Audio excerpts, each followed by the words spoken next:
What's next in Prince Andrew sex abuse lawsuit? Since the judge's ruling in the Prince Andrew sexual assault allegations case has dealt only with few preliminary issues, there is a lot more ground to cover before the case gets to trial.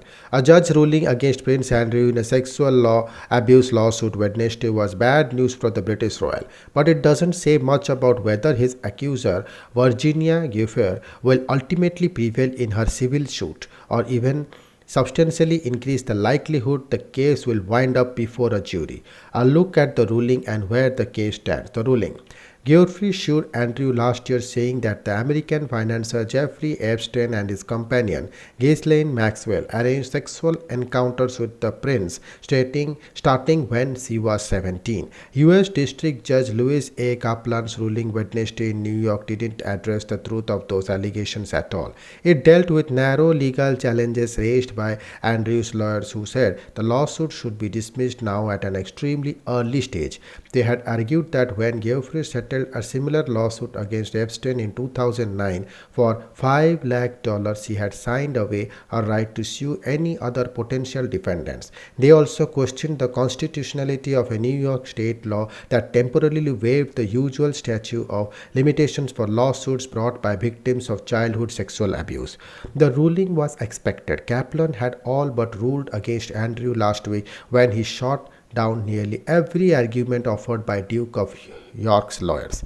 What comes next? Since the judge's ruling dealt only with few preliminary issues, there is a lot more ground to cover before the case gets to trial. Andrew's lawyers could appeal the ruling. They will have opportunities to try to get the case dismissed on the grounds. As the case develops, the two sides must exchange potential evidence such as email, text messages, and telephone records and submit to depositions at which lawyers can question potential trial witness.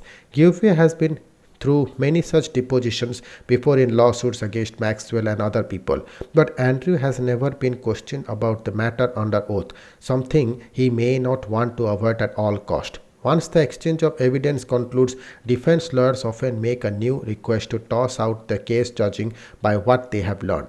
The judge then makes rulings that may help lawyers understand the risk of going to trial. Before trial, a judge rules on what evidence can be shown to a jury, giving lawyers another opportunity to assess their chances of scoring a victory before a jury. Will the case get that far? Maybe not. Andrew has some incentives to settle the case quickly, rather than let Giuffre's attorney speak to question him under oath, which could cause him problems later. Maxwell's two 2016 deposits in the law Giuffre filed against her became the basis of criminal perjury charges that Manhattan federal prosecutors brought against her last year. She was convicted of sex trafficking and conspiracy late last month, but has yet to stand trial for perjury. Prosecutors have agreed to drop the perjury charges if her trafficking case goes to sentencing this year. Andrew is also likely facing enormous pressure to settle, avoid sensational headlines that damage the reputation of the royal family. The negative headlines generated by the case may be seen as more costly than a settlement.